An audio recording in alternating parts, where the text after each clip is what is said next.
Gelar haji di Indonesia pada prinsipnya adalah gelar yang disematkan kepada pemberontak atau mereka yang berpotensi melakukan pemberontakan kepada pemerintah kolonial Belanda. Assalamualaikum warahmatullahi wabarakatuh. Setelah menunaikan ibadah haji, mengapa seseorang harus dipanggil haji? Barangkali di antara sahabat-sahabat sekalian ada yang pernah terbetik dengan pertanyaan seperti ini. Nah, panggilan Pak Haji atau Bu Haja pada dasarnya hanya kita temukan di Indonesia atau beberapa negara Asia Tenggara seperti Malaysia dan Brunei Darussalam. Orang-orang Timur Tengah atau negara Arab beberapa kali pun naik haji tidak pernah disematkan gelar haji pada nama mereka. Ini adalah gelar khusus khas Indonesia terhadap mereka yang telah selesai menunaikan rukun Islam yang kelima. Lalu, bagaimana muasal penyematan gelar haji di Indonesia? Di video kali ini saya akan mencoba memberikan penjelasan. Silahkan tonton sampai habis. Dan bagi sahabat-sahabat yang belum subscribe channel ini, silahkan subscribe terlebih dahulu. Dan jangan lupa tekan tanda lonceng agar kedepannya sahabat bisa mendapatkan notifikasi dari kami setiap kami menambahkan video terbaru di channel ini.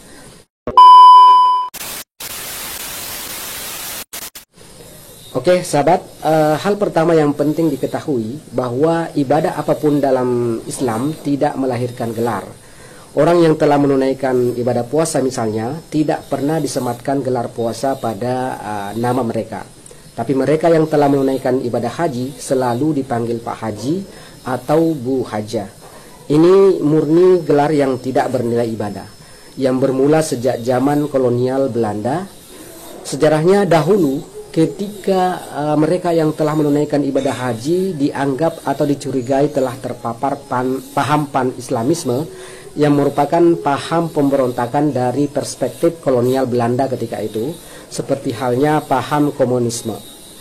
Paham pan-Islamisme mengajarkan bahwa umat Islam di seluruh dunia harus bersatu agar dapat terbebas dari penjajahan dan imperialisme bangsa Barat. Nah, sementara momentum pelaksanaan ibadah haji kita tahu adalah kesempatan umat Islam seluruh dunia untuk saling berinteraksi dan saling mempengaruhi. Barangkali juga merupakan kesempatan untuk menyebarkan paham pan-Islamisme tersebut. Nah, inilah yang menjadi dasar ketakutan bangsa kolonial ketika itu terhadap mereka yang baru saja tiba di tanah air setelah menunaikan ibadah haji.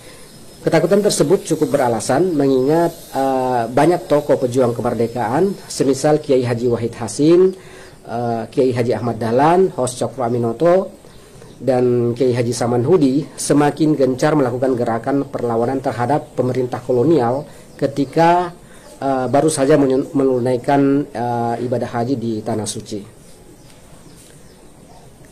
Ketakutan bangsa kolonial semakin meningkat seiring dengan semakin banyaknya orang pribumi menunaikan ibadah haji, dan tentu mereka dianggap ancaman untuk melakukan perlawanan kepada pemerintah kolonial. Hal ini kemudian memunculkan ide dari pemerintahan Hindia Belanda ketika itu. Mereka yang telah menunaikan ibadah haji diberi gelar haji. Tujuannya adalah untuk mengidentifikasi mereka sehingga dapat dengan mudah diberi pengawasan. Jadi sahabat, sampai di sini sudah sangat jelas gelar haji yang sampai hari ini masih digunakan di Indonesia merupakan produk politik kolonial Belanda. Ini adalah upaya pemerintah kolonial Belanda untuk mengendalikan penyebaran paham pan-Islamisme ketika itu. Artinya, gelar haji di Indonesia pada prinsipnya adalah gelar yang disematkan kepada pemberontak atau mereka yang berpotensi melakukan pemberontakan kepada pemerintah kolonial Belanda. Demikian, terima kasih telah menonton video ini. Tetap nantikan video-video kami selanjutnya.